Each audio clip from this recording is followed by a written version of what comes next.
자, 오늘 말씀으로 들어가겠습니다. 형통한 삶의 확실한 비결이라는 제목으로 우리 요한 3서의 깊은 메시지의 말씀을 나누기를 소망합니다. 제가 예전에 신대원을 다니고 있었을 때 수업을 다 마치고 평소에 친한 형들과 함께 인천 차이나타운을 간 적이 있었어요. 그리고 바람도 쐬고 주변 환경도 보면서 참 경치가 멋있고 예쁘다는 것을 경험한 적이 있었습니다. TV로만 보던 곳을 직접 가니까 환경이 정말 아름답고 예쁜 거예요. 이제 밥을 먹을 시간이 되어서 어느 정해진 가게로 가게 되었습니다.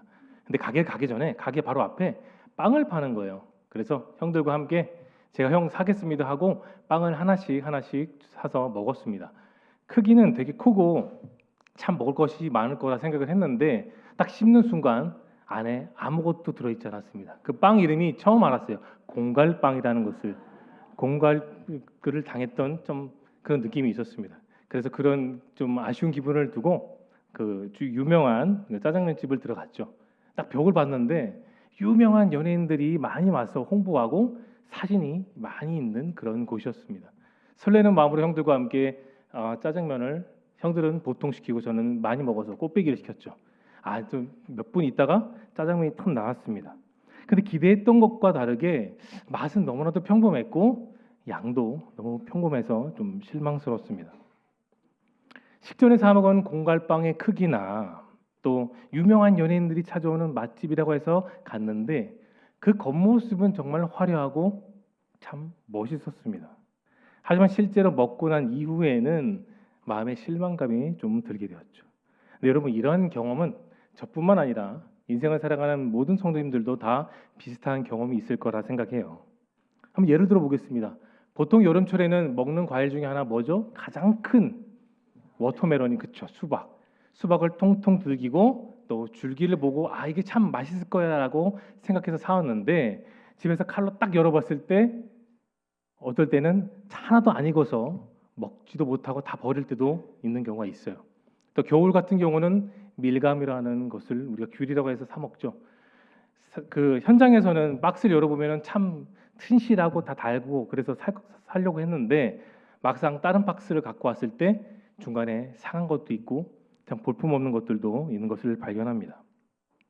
평소의 삶 속에도 여러분 이처럼 겉은 화려하고 참 멀쩡해 보이는데 속이 부실한 경우를 우리는 인생을 살며 종종 경험합니다. 근데 여러분 이러한 경험들이 일상생활에서뿐만 아니라 교회 안에서도 얼마든지 일어날 수 있는 상황들이에요. 어떤 교회의 겉모습은 정말 웅장하고 멋지고 화려합니다. 시설도 좋아요. 주차장도 넓어서 주차를 많이 할 수 있습니다. 근데 실제로 그 교회 사람들을 만나보면 때로는 정말 신앙심이 부족하고 성품이 모자르는 그런 경우도 없지 않아 있습니다. 또 반면에 어떤 교회 결문은 정말 허름하고 작아요. 평범합니다. 근데 그 교회를 다니는 성도님들 만나서 대화를 나누다 보면 정말 깊이가 있고 배려심이 있다는 것을 몸소 느낄 때가 있어요. 은혜가 참 기쁘나 영성이 참 기쁘다 하는 것을 경험할 수 있습니다. 여러분 오늘 우리가 읽은 본문은 사도 요한이 쓴 4가지 성경 가운데 하나인 요한 3서입니다. 특별히 편지 초반을 보면 그가 정말 사랑하고 아끼는 동역자이자 제자인 가이오가 나와요. 근데 그 가이오는 성경에도 나와 있지만 정말 평범했습니다. 어떤 능력이 탁월한 것도 아니고 또는 언변이 탁월한 그런 사역자가 아니라 평범하지만 묵묵하게 하나님을 잘 감당하는 사도 요한의 제자였죠. 그런데 이 짧은 요한 3서에 또 다른 인물이 등장하는데 디오드레베라는 사람입니다. 가이오에 비해서는 더 큰 규모 있는 곳에서 일을 하고 또 주변 사람들에게 명성이 자자한 그런 사람이 디오드레베라는 사람이죠. 근데 사도 요한은 이 두 사람을 대조하면서 특별히 가이오를 집중하고 있어요. 커다란 일은 감당하지 않습니다. 눈에 띄는 그런 일은 감당하지 않아요. 정말 평범한 사역자 가이오였지만 방방곡곡 돌아다니며 하나님의 복음을 전하는 선교사님들 위해 늘 물심양면으로 선교하고 또 돕고 기도하는 그 가이오를 오늘 본문에서는 정말 귀중한 나의 사람이라고 그렇게 표현하고 있습니다. 자, 1장 1절 한번 열어주실까요? 네, 1장 1절을 여러분의 아름다운 목소리로 한번 읽어보겠습니다. 시작.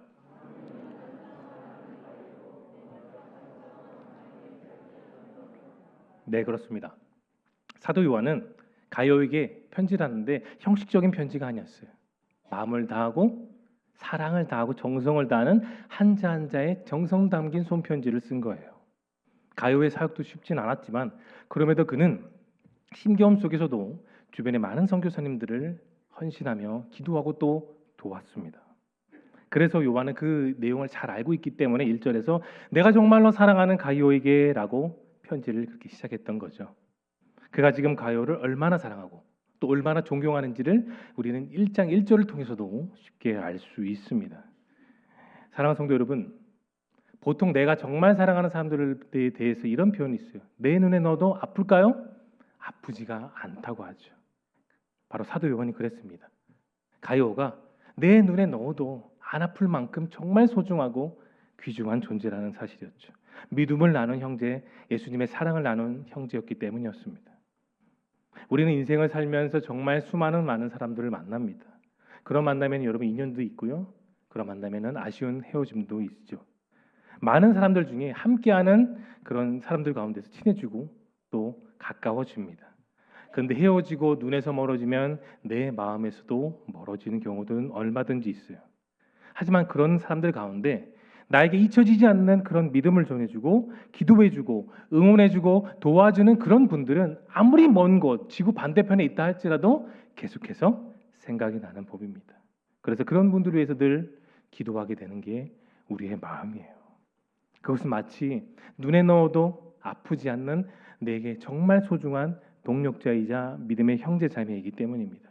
내가 진심으로 그 사람을 사랑하기 때문에 그렇게 할 수 있는 거죠. 오늘 본문 속 사도 요한이 딱 그랬습니다. 가이오가 제자였지만 그를 정말 아꼈어요. 그리고 그가 하는 모든 사역이 예수 그리스도 안에서 빛을 발하고 소망을 나누고 믿음을 지속적으로 나눌 수 있도록 선배이자 사도였던 요한은 그렇게 편지를 주었던 거예요.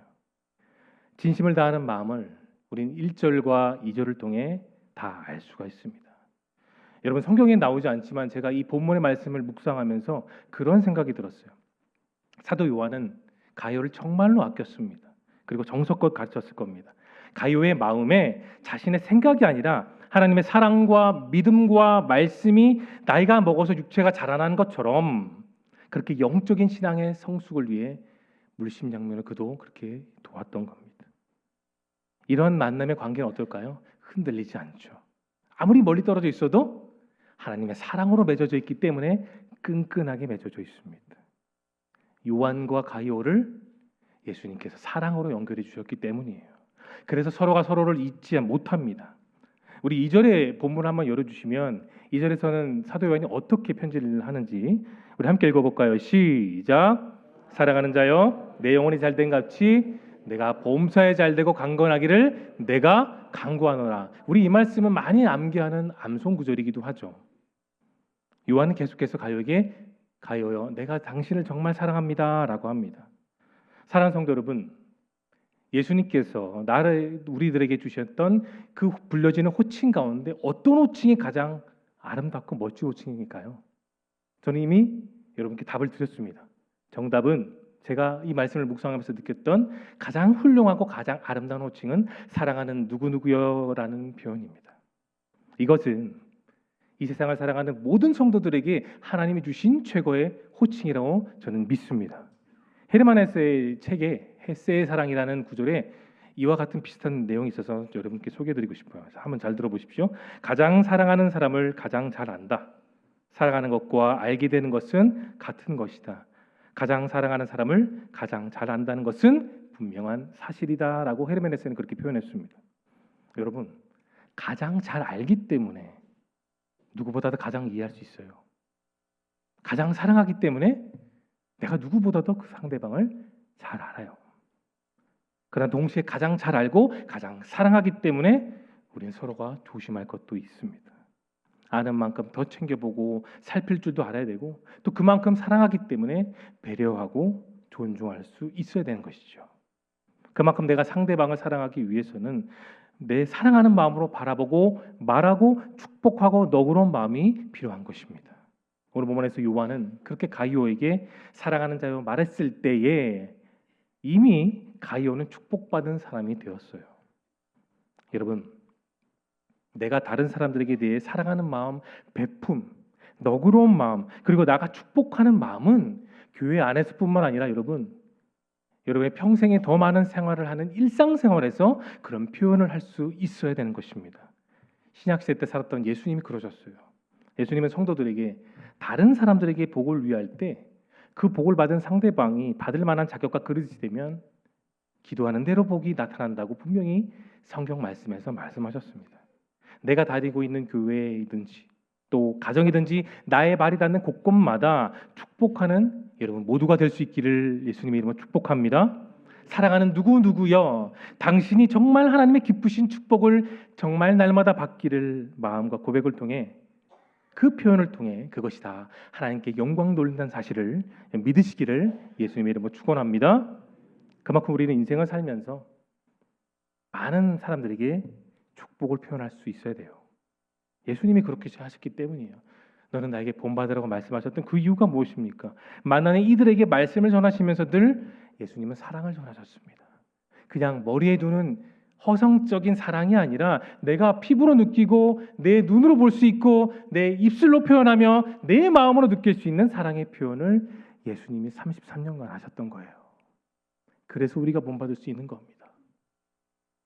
오늘 본문에서 요한은 그런 사랑의 호칭을 부르는 것에 머물지 않았습니다.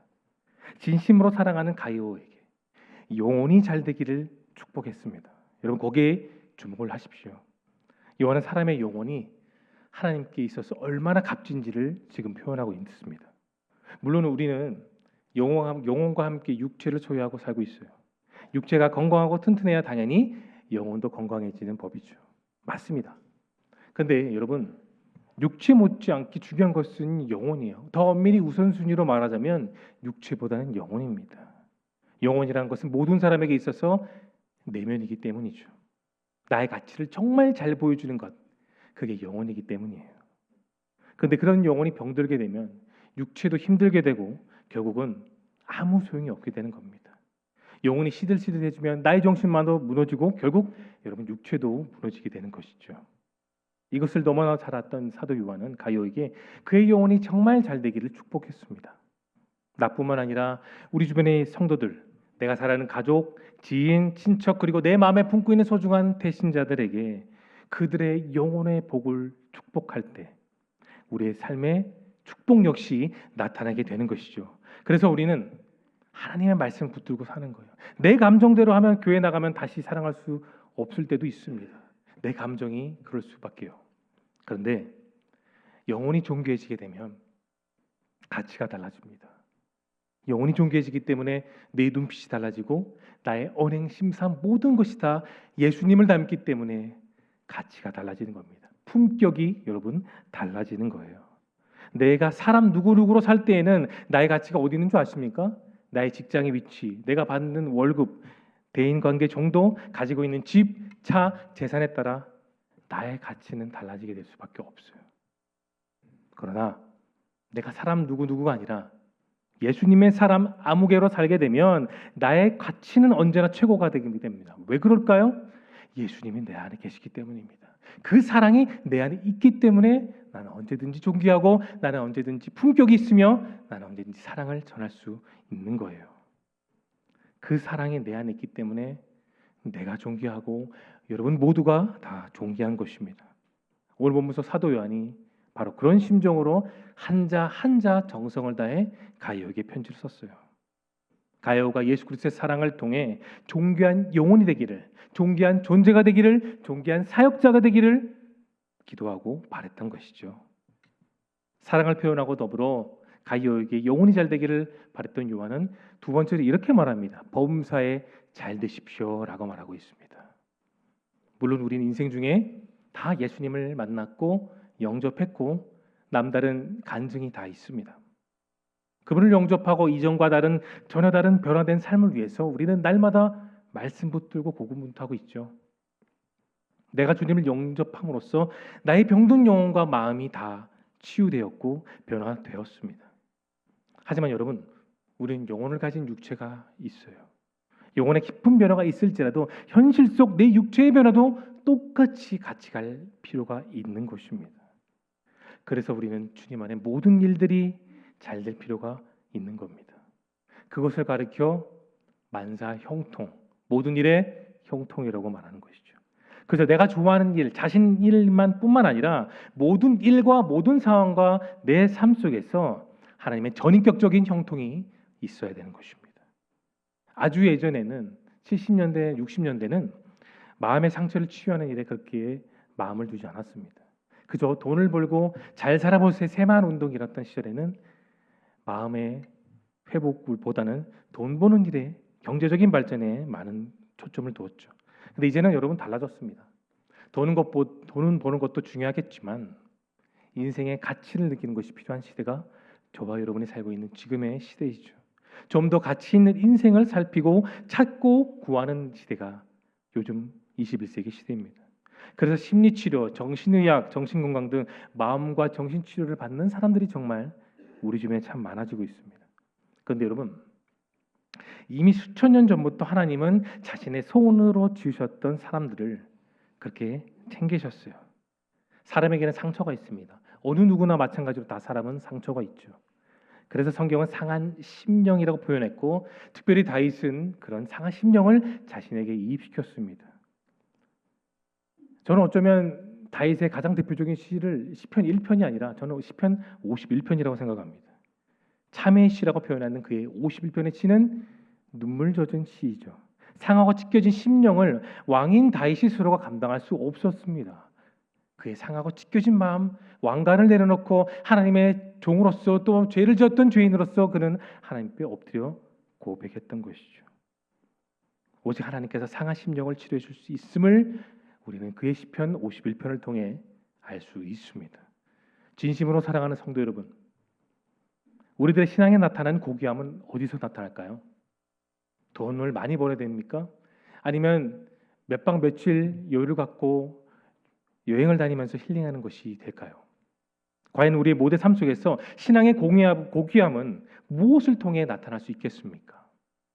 나의 상한 마음, 찢겨진 나의 마음 심령들이 나를 직접 손으로 지으신 그 하나님을 통해 우리는 치유받을 수 있는 것입니다. 바로 거기서 우리의 치유가 나타난 거예요. 사람이 아무리 정신건강 심리 상담을 받고 약을 먹고 산다 해도 내 마음을 내 스스로 치유할 수는 없는 겁니다. 다윗의 찢겨진 상처가 가장 완벽하게 치유될 수 있었던 결정적 이유는 그가 상한 심령, 그 날 것 그대로 하나님께 나아갔을 때 하나님의 도우심을 구하며 그가 부족한 죄인임을 낱낱이 고백했을 때에 하나님의 임재를 그가 누릴 수 있었습니다. 왕으로서 다윗 아니에요. 목동으로서 하나님만 의지했던 그 여린 소년 다윗의 심정으로 그는 나아갔던 겁니다. 여러분, 우리 역시 마찬가지입니다. 내가 하나님의 도움을 받아야 되는 겁니다. 그래야 내가 살아요. 내 가정이 살고 내 전도회가 살고 내 구역이 살고 내 살아가는 교회가 살아갈 수 있습니다. 요한은 그의 제자 가이오에게 모든 환경과 상황 가운데 잘 되기를 기도했습니다. 그는 또 이렇게 말합니다. 강건하기를 내가 간구합니다 라고요. 하나님이 나를 취해 주시니 도와주시니 마음의 회복이 나타나는 것이죠. 여러분, 영혼의 치유가 일어나니 육신의 치료 역시 나타나는 겁니다. 저의 경우가 그런 경험을 있었어요. 제 전도사 시절 때 처음으로 이제 파트 사역이 아니라 전임 사역을 했던 시절이었습니다. 교육부서만 맡다가 이제 모든 일들을 많은 것을 감당하게 되니까 정신적으로도 좀 힘든 경우가 있었습니다. 힘듦의 경도가 계속해서 커지자 살이 계속 쭉쭉 빠지고 결국은 제가 신경안정제를 먹어 겨우 버틸 수 있는 그런 상황 속에 있었습니다. 그래서 저는 그 힘겨운 상황 가운데 금식하며 기도를 계속 이어갔습니다. 다윗을 치유하신 하나님께서 부족한 종인 저에게도 치유해 주시길 바라고 지속적으로 기도하며 금식하며 나아갔을 때 하나님의 놀라운 역사를 통해 더 이상 신경안정제를 안 먹도록 하나님 내 마음의 안정을 허락해 주셨습니다. 다시 건강이 회복되고 회복의 그 은혜를 사역 가운데 충만히 내려주셨죠. 정말 꿈과 같은 기적이었습니다. 다시 약을 먹지 않아도 두근거리지 않고 다시 담대하게 내게 주신 사역을 감당할 수 있도록 그렇게 하셨던 그 하나님의 은혜를 경험했던 거죠. 바로 그 은혜, 내 삶 속에서 경험할 수 있는 그 놀라운 은혜, 영육의 강건함, 그것을 지금 사도 요한이 가이오에게 간구했던 것입니다. 여러분, 어려움 상황 가운데서도 우리는 사람의 손을 밀리는 것이 아니라 하나님의 놀라운 섭리와 은혜 가운데 여러분의 그 상한 심령들이 온전히 강건하게 될 수 있기를 예수님으로 축원합니다. 우리가 이어서 볼 본문은 가장 핵심되는 말씀인데, 자, 요한 3서 1장 3절과 4절을 통해 왜 사도 요한이 그렇게 기뻐하는지를 한번 살펴보겠습니다. 우리 3절과 4절의 말씀을 함께 읽어보겠습니다. 시작. 형제들이 와서 내게 있는 진리를 증언하되 내가 진리 안에서 행한다 하니 내가 심히 기뻐하노라. 내가 내 자녀들이 진리 안에서 행한다함을 듣는 것보다 더 기쁜 일이 없도다. 아멘. 가요가 진리 안에서 행한다는 그 말은 그가 언제나 뭘 했을까요? 하나님의 말씀만 붙들고 살아갔다는 겁니다. 그의 태도와 결의는 세상 사람과 다르죠. 여러분, 비단 가이오와 요한뿐만 아니라 성경에 등장하는 하나님의 사람들은 세상의 반대편에서 살고 있었어요. 좁은 길, 쉽지 않은 길, 가시밭길과 같은 그 십자가 길을 갈았습니다. 세상은 성공을 중요시합니다. 세상에서 성공하기 위해 누구보다 더 똑똑해야 되고요, 학벌도 많아야 되고 높은 위치에 올라갈 수 있는 기회를 잡아야 그것이 성공이다라고 세상 사람들은 말하고 있습니다. 이건 여러분 세상 사람들의 보통 생각이죠. 하지만 우리들이 붙들어야 되는 것은 다릅니다. 내가 온전한 축복을 누리고 변질되지 않기 위해서는 무엇보다 우리는 하나님의 말씀을 붙들고 살아가야 되는 것입니다. 우리가 새벽마다 보는 큐티의 말씀들, 출애굽기 말씀이죠. 출애굽 원정을 겪는 이스라엘 백성들 얼마나 힘들었을까요? 보이지 않는 하나님께서 말씀을 응답하셨을 때, 모세가 말을 했을 때 그 말을 듣고 계속해서 나아가야 됩니다. 좀 쉴까 하면 다시 짐을 싸고 또 나아가야 돼요. 먹을 것이 없어야 되고 물이 없어 목말라야 되는 그런 상황을 그들은 너무나도 많이 겪었습니다. 여러분, 아말렉과의 전투도 그들은 감당할 수가 없었어요. 정말 전투에 능한 아말렉과의 전투, 그러나 하나님이 함께 하셨기 때문에 그 말씀만 붙들고 모세는 나아갔기 때문에 아말렉에서 전투를 할 수 있었고 승리도 할 수 있었습니다. 그런 어려움 하나하나를 여러분 한번 기억해 보십시오. 사람의 힘으로 감당할 수 있겠습니까? 만나와 매출하게 사람이 내릴 수 있었습니까? 반석에게 명하여 물을 사람이 내릴 수 있었냐고요.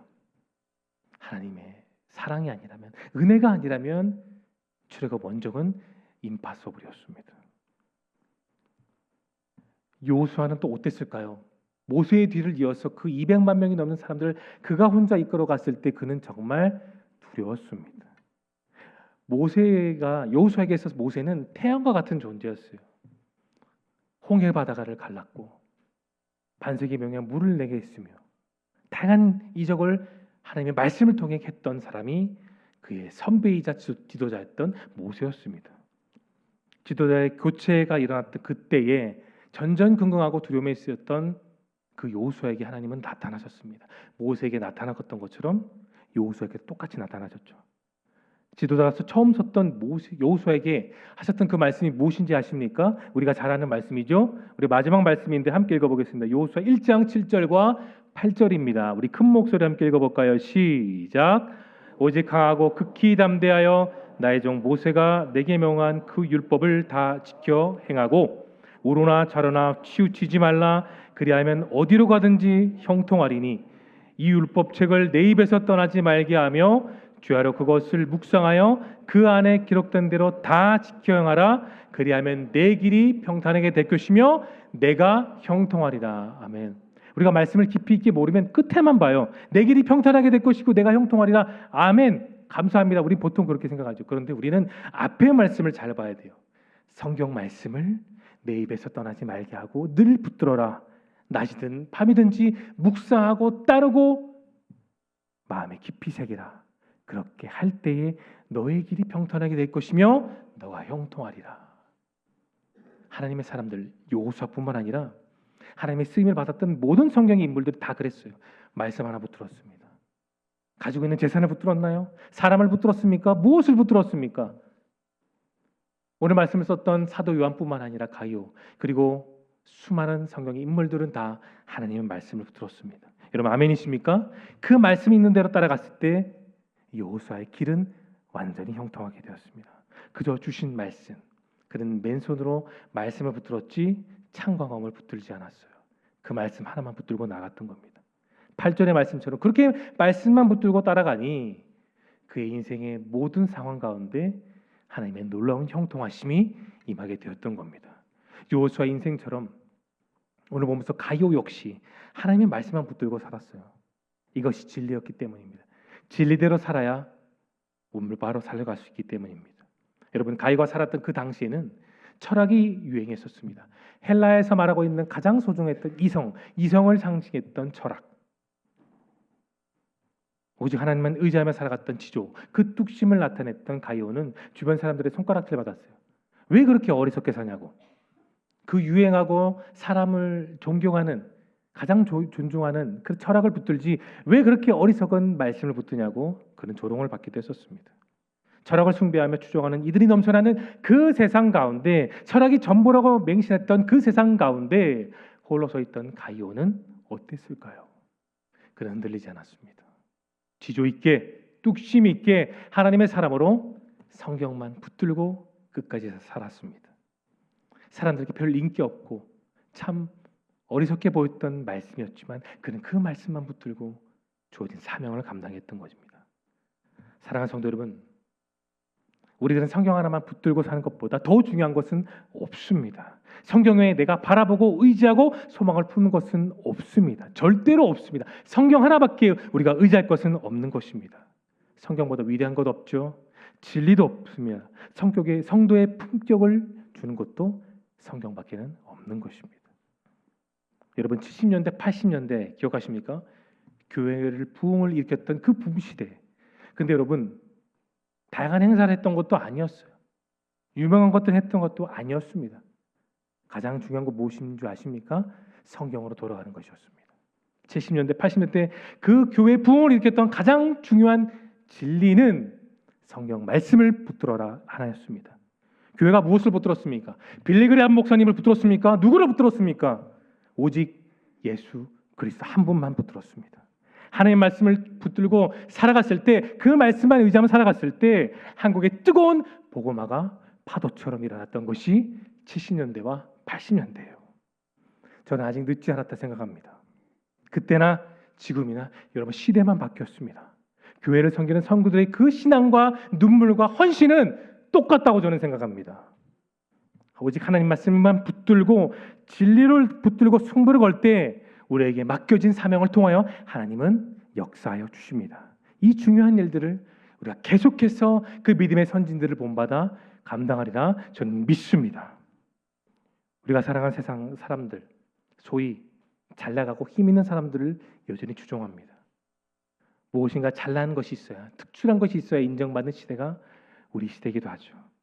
하지만 여러분, 제가 설교 초두에 말씀드렸던 것처럼 겉만 보이고 화려하게 보이는 것보다 그러나 묵묵히 수천 년간 우리와 함께 있던 진리의 말씀만 붙들며 살아가십시오.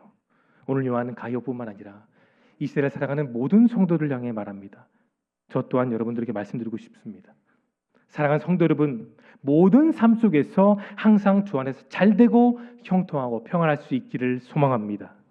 늘 강건하시고 예수님 안에서 말씀을 통하여 그 평안과 형통이 예수님 다시 오는 그날까지 영원할 수 있기를 예수님의 거룩하신 이름으로 축원합니다.